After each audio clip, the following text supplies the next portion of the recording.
What's up, you guys? Welcome back to my kitchen. I'm Natasha. This is Shepherding Pepper's Farm. Today I'm going over the things that I meal prepped during the course of this day. The morning started off with a run to Sam's Club. We picked up a ton of groceries and brought them home. Everybody kind of helped unload them, put them away. We definitely got some snacky stuff this trip, like some popcorn, and I even bought some Dino Ranch chicken nuggets. Most of the time I make pretty much all of our food from scratch, including our chicken nuggets, but occasionally you need a little help, and I don't think that there's anything wrong with buying chicken nuggets to make it easier on yourself. So again, we are what I would call a modern homestead. We do a solid mix of making so much of our stuff from scratch, growing so much of our food in the garden organically, and then we enjoy spicy Cheetos from time to time and Dino chicken nuggets, and that's perfectly fine. You'll notice I got a ton of fruits and vegetables, which felt a little odd. I don't typically buy any of our vegetables really from the grocery store, but I have been making these. You'll see it in just a second. It's this tray, and I've been making veggie snack trays with homemade ranch dressing, and the kids have been absolutely loving it. Plus, all of the broccoli would typically come from the garden, and this growing season, the winter has been ridiculous. So all of my broccoli got destroyed, and I bought some from the grocery store. I also went and changed into leggings and a t-shirt and my very dirty apron, so that way I wasn't ruining my very, very warm and comfortable sweater dress. Sweater dresses have been a solid investment this winter because of how cold it's been. It might seem odd, but one of my favorite things to do before absolutely destroying the kitchen is to clean it. Wipe off the top of the stove, wipe off the counters, and have a clean cooking space to begin working in. It doesn't really make sense if you know you're just gonna make a mess, and I can be a bit of a disaster cook. It always tastes fantastic, but sometimes I'm very messy in the process. So, but at the same time, it just makes me feel better to start in a clean environment. So I did take the time to go ahead and scrub down the top of the stove and wipe off the counters and all of that good stuff before getting into the cooking portion of today.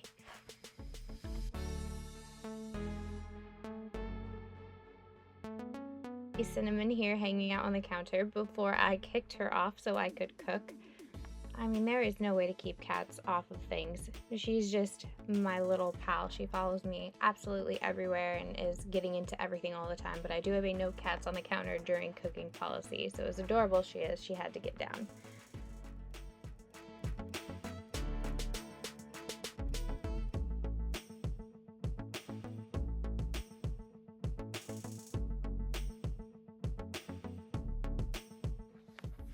So I would say about twice a week now, I am refilling this snack tray, and you could use it for a bunch of different sorts of things, but I like to put a variety of vegetables inside of it with some homemade ranch dip and have this for lunch. I can pull it out, put it at the table with whatever it is that I made for lunch that day, and I know that the kids are getting fruits and vegetables in every single meal, and that's easier on me right now because with lunch or during snack time they have this veggie tray, and who doesn't love vegetables with ranch? It's delicious. Plus it frees up one area of cooking for me and makes it so I don't really have to think about it during the week. And then every time I go in and add new vegetables to it, I will take out all of the pieces, I will wash them and then dry them off and put them back in. I will take out any of the old veggies and I will roast them in the oven with some seasoning, and then I can use that as a side dish for dinner. We can have roasted cauliflower and roasted broccoli with our dinner, and it's just made my life a lot easier. It's one of these simple little things that I can do during the week that free up a lot of my time, because then I'm not chopping up fresh veggies and then putting them, it just makes it easier, and I feel like if there's a way to share that with you guys and maybe make your life a little bit easier too, then why not do that? Now this doesn't mean that I'm going to have enough to fill up a cookie sheet and have a whole pan to roast, so I'm still going to go ahead and chop up some veggies to add to this so I can roast it all at once, but then I won't have to worry about having a side dish for dinner. Whenever I want to use these, I can take them out, throw it in the oven really quickly, and it's already been pre-seasoned. All I have to do is let it heat up a little bit, or I can even throw it in the air fryer, which I often will do, and it'll give it a really nice crisp to it. So when you're cooking your veggies ahead of time like this, you don't want to cook them to the point of sogginess, because you're going to cook it again, you're going to reheat it again. So that's something to kind of keep in the back of your mind when doing this. And I kind of like to stick to, well, at least during the winter when it's not what we're growing, things like broccoli, cauliflower, and carrots with the ranch dip. I can only imagine in the summer we'll have lots of things like fresh tomato slices and bell peppers galore and all of those wonderful things that you get from the summer garden. So I'm excited. I don't know, I'm really jazzed on this little veggie tray. It has a handle, and I think that's just being a mom in your mid-30s is being super excited about veggie trays.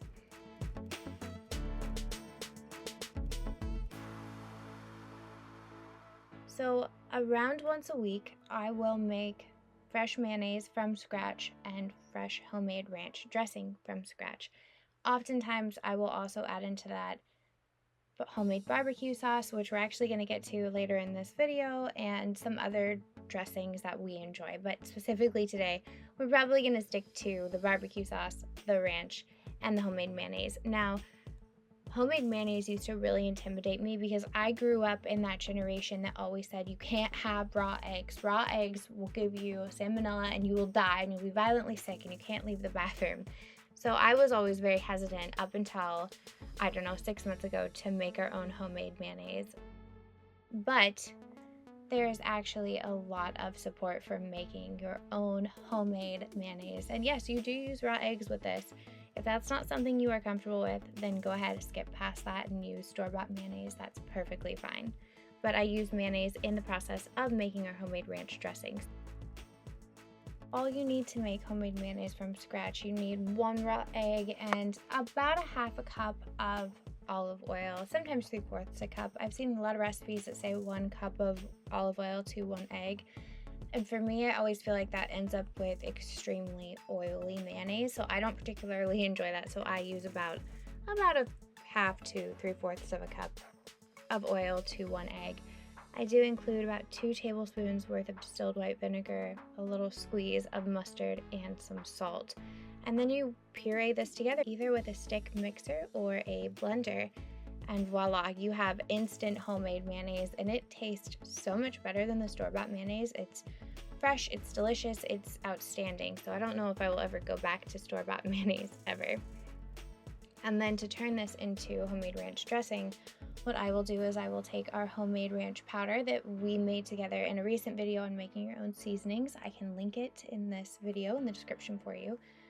And I will take, I don't know, a cup of this mayonnaise and about a cup of milk, blend it together, and add in 1/4 of a cup of our ranch powder, and voila, instant homemade ranch dressing. And the kids love this. They prefer it over store-bought ranch. So it's outstanding.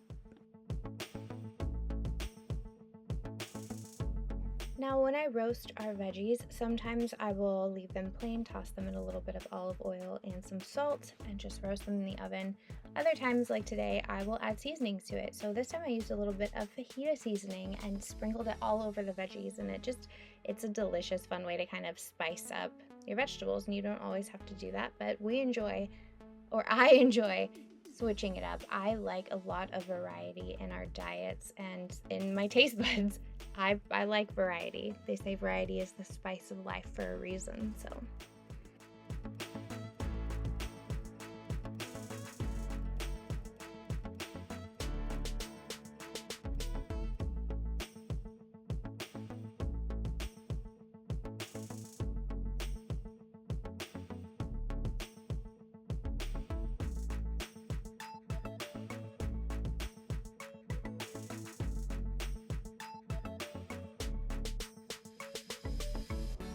So I primarily cook with extra virgin olive oil, so as we make many things during this day, I'm going to be refilling the little olive oil drizzler that you can see, and then also the olive oil mister. I'm a big believer in having healthy fats in your system and your food. I think it's really good for you. There's a lot of research that shows how beneficial olive oil can be to your body, so we use quite a bit of that in our cooking. I picked up a ton of Brussels sprouts from the grocery store earlier that morning because we love roasted Brussels sprouts. We primarily eat them 2 different ways. with either some crispy Parmesan cheese that have been, sprinkled on the top and roasted, or we'll go the complete opposite direction and make crispy Brussels sprouts with maple syrup on the top, and it's absolutely delicious. So I'm going to be doing two different types of potatoes, mashed potatoes, and then we're going to do roasted potatoes in the oven. We love potatoes in our household, and they're a really simple thing that you can make ahead of time, and then again, toss them into the air fryer and enjoy them. You wouldn't think of doing this with roasted potatoes, but it works exceptionally well. So I'm just gonna dice these up, put them into my pressure cooker. After I've filled this up a decent ways, I will top it with water, and then I will put it into the pressure cooker for about 40 minutes until these potatoes are really soft and I can just whip them up in the food processor. As far as the diced roasted potatoes, I'm gonna chop these up the exact same way, put them on a parchment-lined cookie sheet, toss them in olive oil, and roast them at 425 degrees until they are crispy on the outside and tender on the inside. I don't wanna burn these because I am going to be putting them in the air fryer later this week, but this is exceptional.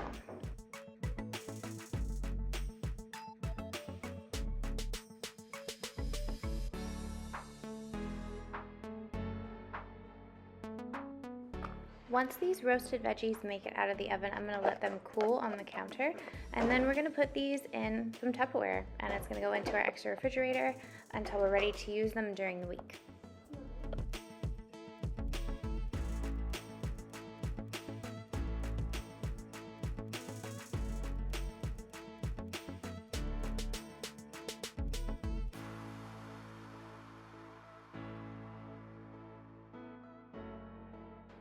So up next, I'm going to be making some bread dough. We're going to use this for making pigs in a blanket and then also pretzels. This is very simple. I've made bread plenty of times on the channel. I have kind of a standard go-to where I use a tablespoon of instant yeast, a third of a cup of powdered sugar, and around 4 cups of water, and let this proof on the counter. While this is proofing, I'm going to take 2 eggs and about 2 cups of flour, and however much my heart desired in that moment, of extra virgin olive oil, and I'm gonna mix this up in my food processor. This is going to form a dough that I'm going to use to make pasta for our lasagna roll-ups. After the yeast has proofed, I'm going to add about 8 cups of flour, and I'm going to run the mixer with the bowl to mix the bread dough at the same time as I'm going to be running the pasta machine. It kills 2 birds with 1 stone. It mixes it and it just makes it a little bit simpler. I will often buy whole wheat pasta. It's actually a lot easier to find whole wheat pasta than it is to find whole wheat flour right now for whatever reason. And pasta is very time consuming. I think sometimes influencers can make it look like making pasta is the easiest thing in the world, and it does take a lot of time to make pasta even when you're using these machines, but I will say it does taste way, way better. So I don't always make our pasta. Sometimes I will designate days to making it and then storing it, but it tastes exceptional, and I had time this particular day that I was meal prepping to make the pasta by hand, so I went ahead and I did it since I have the skill set. It's very simple to do. You really, it's very hard to mess it up. There's only a handful of ingredients, and it's a very straightforward process. So if you haven't ever done it before and you have some time on your hands, I highly recommend it because it's delicious.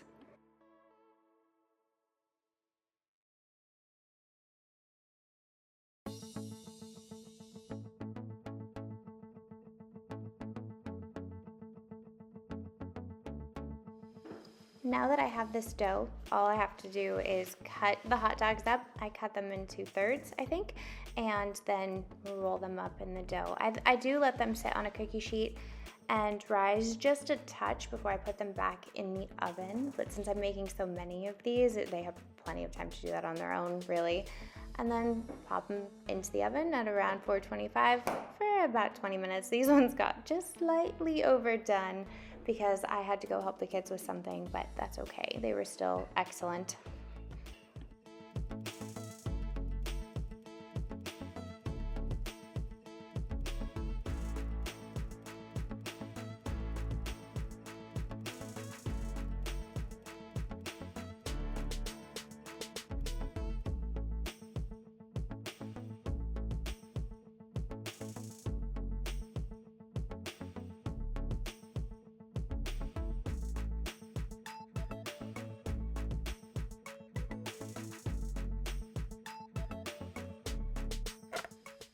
I did not expect this video to turn into these are my new favorite things, Tasha's favorite things, but here we are.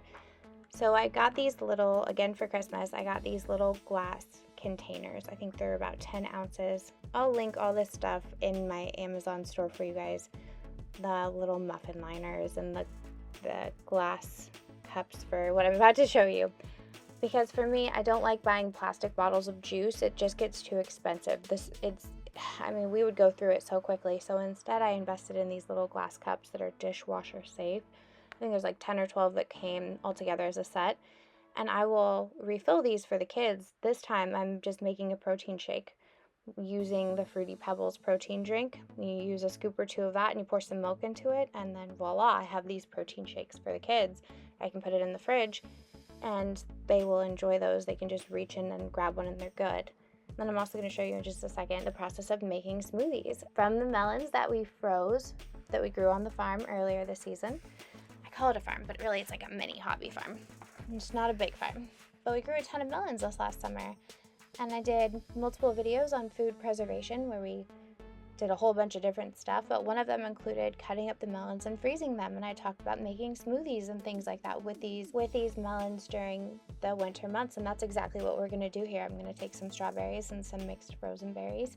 I'm going to add in some frozen melon and some milk and some chia seeds just for a little bit of extra fiber in there, blend it all up, and then I'm able to put these in the glass jars in the refrigerator for the kids, and they'll be gone within a day or two, but it's very simple to refill these. Sometimes I'll refill them with orange juice or more smoothies or protein shakes just like this, and it's just another one of those simple, easy things that make my life a little bit easier and less expensive, because it's cheaper for me to go ahead and buy these little glass jars and fill them with homemade items, drinks, beverages, than it is to constantly be buying multiple juice and smoothie individual plastic cups. It just saves me money.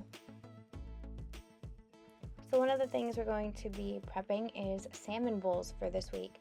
So I'm going to make a whole bunch of brown rice. My kids love rice with soy sauce. I always use brown rice just because of the fiber content. I have a bit of a grudge against white flour and white rice because it's stripped of the majority of its nutrients, and so I do stick to brown rice and wheat flour or oat flour, or I will mix oat flour, wheat flour with some regular flour. I'll cut it half and half. But here I am, I'm just soaking the rice, and then I'm going to put it into a strainer, rinse it off, put it into my Instapot, and we're going to cook some rice for later this week. Now, I've talked about this before, but this is another money saver for us since we have such a big family. I will buy these large containers of yogurt, vanilla yogurt, peach yogurt, strawberry, banana, whatever it is, and I will take these teeny tiny little jars, which actually are 4 ounces in size, so the same size as those plastic yogurt cups that you can get at the grocery store, and I will fill these and line my refrigerator with them because it saves me money rather than buying those plastic yogurt cups. Listen, saving money is important when you have a large family, okay? So we got a bunch of ground beef when we went to the grocery store, and I'm basically going to be making 2 things with this for meal prepping. I'm going to be making Italian ground beef for lasagna roll-ups, and I'm going to be making meatloaf to put in the freezer and mini meatloaves with mashed potatoes on top. Super cute. I don't care for mixing my meatloaf by hand. I don't like the texture of raw ground beef. So I do this in the mixer pretty much. I'll add in about 2 eggs, some Italian seasoning, a whole mess of breadcrumbs. I don't even count this or measure it out. Sometimes I will add in barbecue sauce or honey mustard sauce. Right now I'm also throwing in a few tablespoons of ranch powder onto the top of this. And then I'm just going to mix it up in my stand mixer. We do have the KitchenAid professional mixer, which is quite a bit larger than the traditional just because I'm constantly using it. I abuse this thing. So once this is all mixed up, I'm going to go ahead and I'm going to take that ground beef, I'm going to put it out onto my parchment paper. I'm going to divvy it up so that way I can use it for multiple purposes. Seth was such a sweetheart and came over, helped me to roll this out because of my hand. I had my carpal tunnel surgery not too long ago and it's still painful, especially rolling things. So he's been really great about helping with things like that. I'm a lucky, lucky lady. So all we do is roll this out in between 2 pieces of parchment paper and then roll it up. Voila, we have instant meatloaf, and this is fantastic. You can have so many different varieties with meatloaf too, but it doesn't have to be this little meatloaf, gross, nobody wants that. No, it can be really good. So I use my meatloaf pan, put the meatloaf in there with some parchment paper, flash freeze it, and then I'll transfer it to a piece of foil and roll it up, and there you go, meatloaf in the freezer. This is a mini bread loaf pan, and I use this for making mini loaves of bread because my children think mini everything is adorable. But I'll also make things like mini meatloaves, and then we'll top this with homemade mashed potatoes. We'll freeze it, and then I can pull this out, and this is an adorable dinner. The kids absolutely love mini meatloaf with mashed potatoes right on the top. This is something that amuses them, and they really love it. So now that our mashed potatoes are done, transfer it to my food processor. I'll add in either some cream cheese or some ricotta cheese, depending on what I have, salt, maybe a little bit of ranch powder, milk, butter, whip it up into a frenzy in the food processor, and voila. I can go ahead and put this in a Tupperware dish, use it as a side dish during the week, but I can also put this, like I was saying, on top of the meatloaf and freeze it. We have an instant classic dinner here.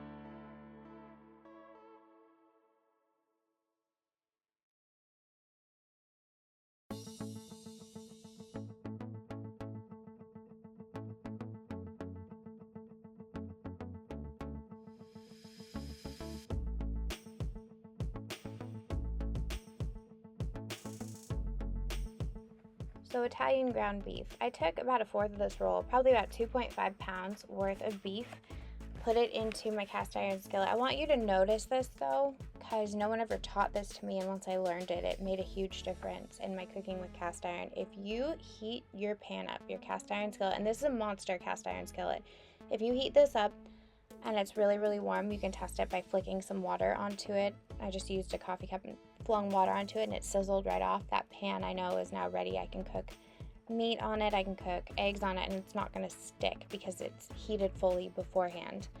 I don't know. Hopefully that'll help somebody out there if you're new to cooking with cast iron. But yeah, took the ground beef, added some Italian seasoning to it, let it all cook down.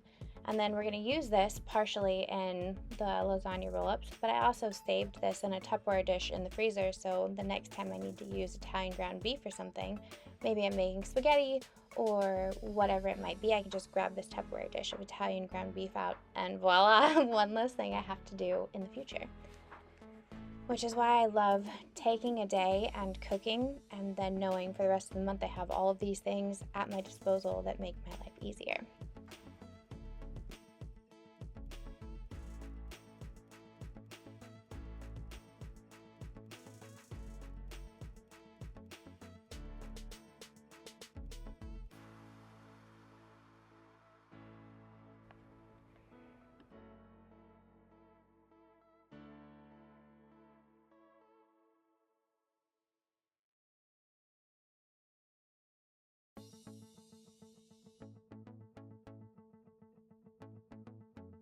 So for the meat portion of this, I just took some spaghetti sauce, dumped it into a bowl. This is our homemade spaghetti sauce, and added some of that Italian ground beef right on the top, mixed it up, and there's the meat mixture to go into our lasagna roll-ups.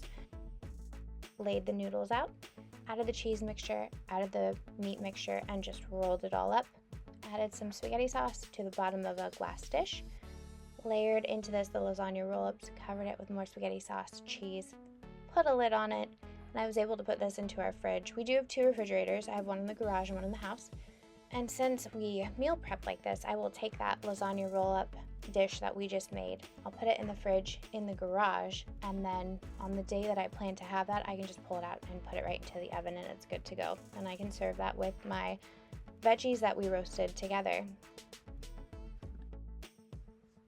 This is my first year really dedicating myself to making a lot of our sauces from scratch, and homemade barbecue sauce is ridiculous. It's so good.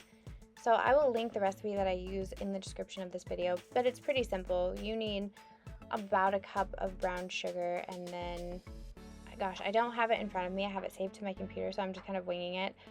About 2.5 cups of ketchup, half a cup of red wine vinegar, I think it's a tablespoon or 2 of Worcestershire sauce, and some seasonings. And you basically put all your ingredients into the pot and turn it onto the stove. Mix it all up, let it simmer for a sec, and then you have instant barbecue sauce. And again, the recipe will be in the description of this video. This is so good. I made this for the first time, and everybody in the house was like, "This isn't from the grocery store?" And I'm like, "No, we made this. Like, this is made from scratch. Like, I just did this." And they were like, "No." It's always fun when you can make something just as good or even better from the grocery store. And I don't know, for whatever reason, making things like mayonnaise and barbecue sauce just blew my mind. And we've been homesteading for quite some time now.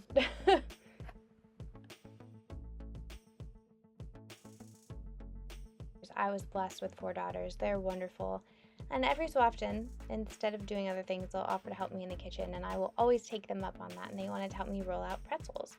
So that's what we did. We took our dough and we rolled it out nice and thin, did the pretzel twist. When you're making pretzels, you do want to boil them in baking soda and water for about a minute. That way it can get that really beautiful pretzel crust. And that's all it takes. And then you have amazing, large, delicious homemade pretzels, and we eat ours with mustard, and it's fantastic.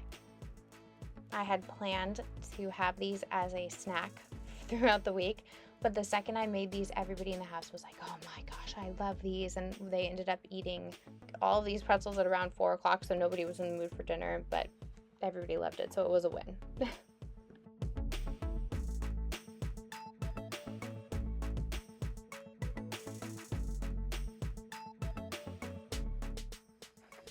And here again, you're going to see my obsession with putting things on the cake stand. I absolutely love it. It makes me very happy.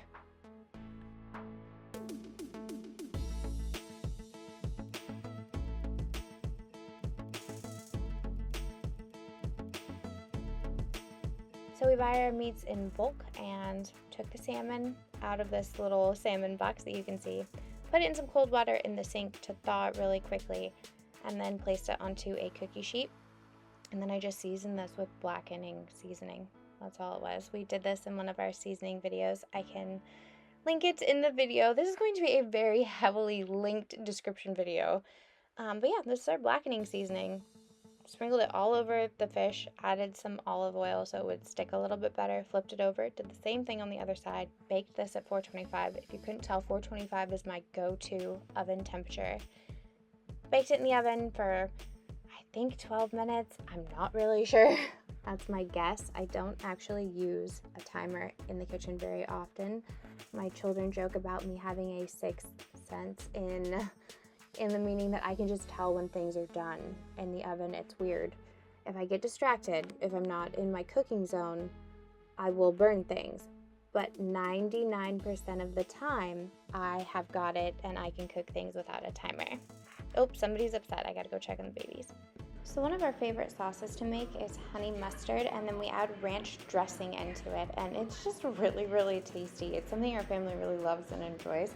So I will often make a batch of this to put in the refrigerator. We'll use it as dipping sauce or as salad dressing sometimes, and it's really good. And then for today, the last thing we're going to do is we are going to prep some maple mustard chicken, which is pretty much as simple as it sounds. We're going to take some thinly sliced chicken breast and we're going to put it into a Ziploc bag. We're going to add maple syrup and mustard to a bowl, mix it up, and let our chicken marinate in this until it's time to cook it. And oh my gosh, this is so, so good. This is one of our favorite varieties of chicken.